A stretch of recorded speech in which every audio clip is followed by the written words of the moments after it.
Assalamualaikum warahmatullahi wabarakatuh. Perkenalkan, nama saya Diki Permana Putra. Nomor induk mahasiswa 2892150015 akan memaparkan tugas UTS Bank dan Lembaga Keuangan yang diampu oleh Ibu Iva Masrifah, SEMM. Lembaga Keuangan Bank dan Non-Bank. Subpokok bahasan 1. Pengertian, fungsi dan peranan lembaga keuangan bank dan non-bank. 2. Jenis-jenis lembaga keuangan bank dan non-bank. 3. Sejarah dan perkembangan lembaga keuangan bank dan non-bank di Indonesia. Keempat, pengenalan sistem keuangan di Indonesia, pengertian, fungsi dan peranan lembaga keuangan bank. Menurut Dahlan Siamat, lembaga keuangan adalah badan usaha yang kekayaannya terutama dalam bentuk aset keuangan atau tagihan dibandingkan dengan aset non-finansial atau aset real. Lembaga keuangan sebagai mediator antara kelompok masyarakat yang berlebihan dana atau rumah tangga dan kelompok masyarakat yang memerlukan dana atau pengusaha.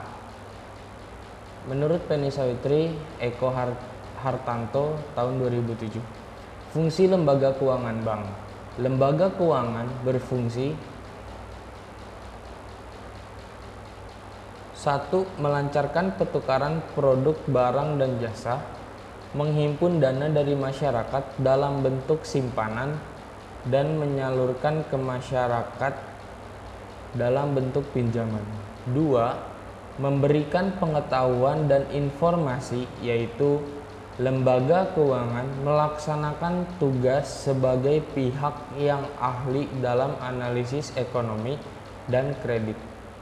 Lembaga keuangan berkewajiban menyebarkan informasi dan kegiatan yang berguna dan menguntungkan bagi nasabah. 3. Memberikan jaminan. Lembaga keuangan mampu memberikan jaminan dan moral mengenai keamanan dana masyarakat yang dipercayakan kepada lembaga keuangan. 4. Menciptakan dan memberikan likuiditas. Lembaga keuangan mampu memberikan keyakinan kepada nasabahnya bahwa dana yang disimpan akan dikembalikan pada waktu dibutuhkan atau pada waktu jatuh tempo. Peranan lembaga keuangan bank menurut Penny Sawitri Eko Hartanto tahun 2007. 1. Berkaitan dengan peranan lembaga keuangan dalam mekanisme pembayaran antara pelaku ekonomi sebagai akibat transaksi yang mereka lakukan. Transmisio enroll, misalnya mencetak uang rupiah, menerbitkan cek berkaitan dengan pemberian fasilitas mengenai aliran dana dari pihak yang berkelebihan dana ke pihak yang membutuhkan dana. Intermediate enroll, misalnya berperan sebagai broker, pialang atau dealer dalam berbagai aktiva, menyalurkan dana dari pemilik dana ke peminjam yang tak terbatas dan tak dikenal oleh pemilik dana dengan biaya transaksi yang relatif lebih rendah. 3. Lembaga keuangan dapat mengurangi kemungkinan resiko yang akan ditanggung pemilik dana atau penabung. Pengertian, fungsi dan peranan lembaga keuangan non-bank.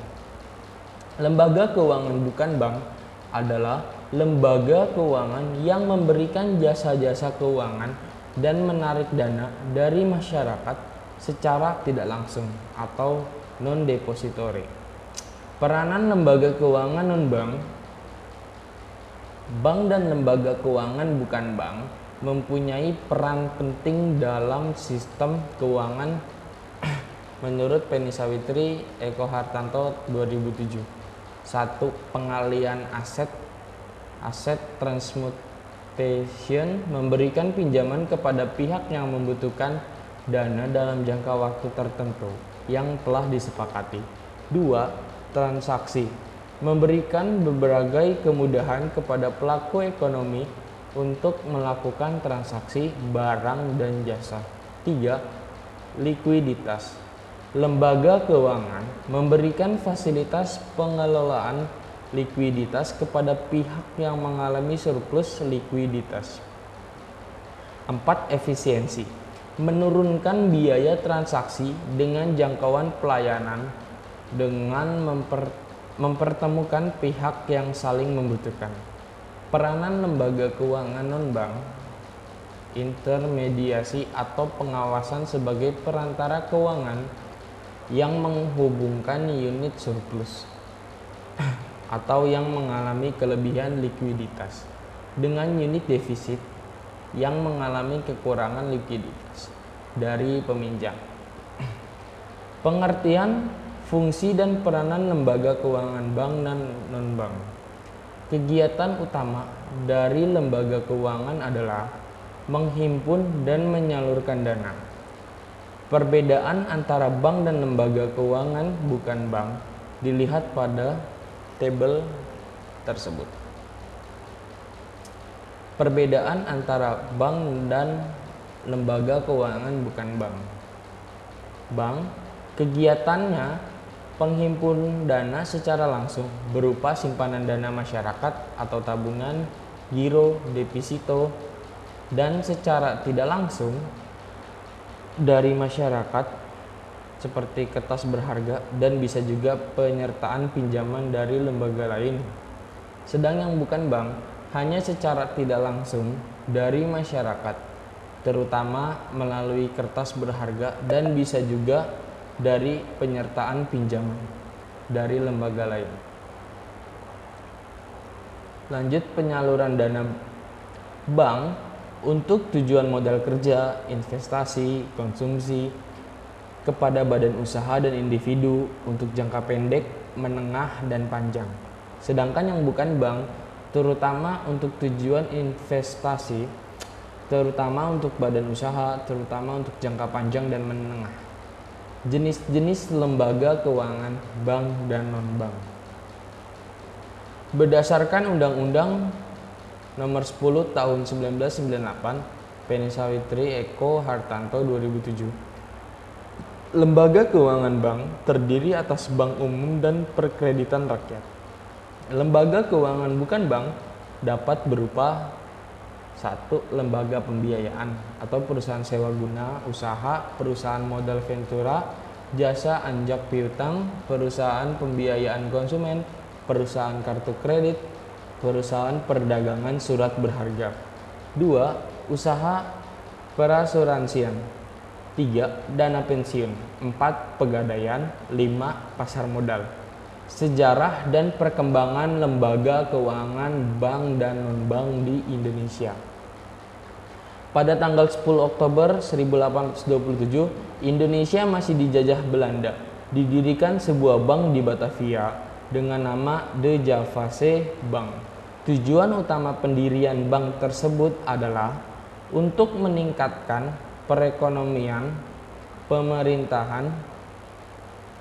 Pendirian bank oleh orang pribumi pertama kali dirintis oleh R. Arya Wiratmaja, seorang patih dari Purwokerto pada tahun 1896. R. Wiratmaja mendirikan Hulpenspar Bank, bank penolong dan tabungan. Tujuan pendirian bank ini adalah untuk membantu peranggotaannya agar tidak jatuh ke tangan yang suka memeras rakyat. Pengenalan sistem keuangan di Indonesia. Sistem keuangan pada dasarnya adalah tatanan dalam perekonomian suatu negara yang memiliki peran terutama dalam menyediakan fasilitas jasa-jasa di bidang keuangan oleh lembaga-lembaga keuangan.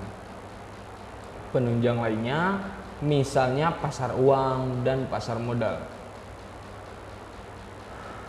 Sistem keuangan Indonesia pada prinsipnya dapat dibedakan dalam dua jenis, yaitu sistem perbankan dan sistem lembaga keuangan bukan bank.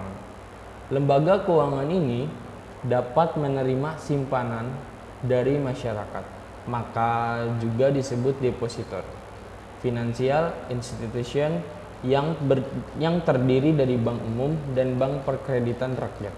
Sedangkan lembaga keuangan bukan bank adalah lembaga keuangan selain dari bank yang dalam kegiatan usahanya tidak diperkenankan menghimpun dana secara langsung dari masyarakat dalam bentuk simpanan. Pengenalan sistem keuangan di Indonesia. Dalam perjalanan sejarah perkembangan sistem keuangan Indonesia, sistem lembaga keuangan mengalami perubahan yang sangat fundamental, terutama setelah memasuki era deregulasi. Paket kebijakan 27 Oktober 1988 yang kemudian berlanjut dengan diundangkannya beberapa undangan-undangan di bidang keuangan dan perbankan sejak tahun 1992, yaitu 1. Undang-Undang Nomor 7 Tahun 1992 tentang Perbankan. 2. Undang-Undang Nomor 2 Tahun 1992 tentang Asuransi. 3. Undang-Undang Nomor 11 Tahun 1992 tentang Dana Pensiun. 4. Undang-Undang Nomor 8 Tahun 1995 tentang Pasar Modal. 5. Undang-Undang Nomor 10 Tahun 1998 tentang Perubahan. Undang-Undang Nomor 7 Tahun 1992 tentang Perbankan. 6. Undang-Undang Nomor 23 Tahun 1999 tentang Bank Indonesia. Pengenalan sistem keuangan di Indonesia. Konsekuensi dikeluarkannya undang-undang tersebut di atas adalah perubahan struktur sistem lembaga-lembaga keuangan di Indonesia. Di samping itu, dari aspek pengaturan dan pembinaan lembaga-lembaga keuangan menjadi semakin jelas dan kuat karena telah memiliki kekuatan hukum, terutama di bidang perasuransian dan dana pensiun yang sebelumnya undang-undang di atas dasar hukum pengaturannya hanya dilakukan dengan keputusan-keputusan menteri. Baik, sekian dari saya. Wassalamualaikum warahmatullahi wabarakatuh.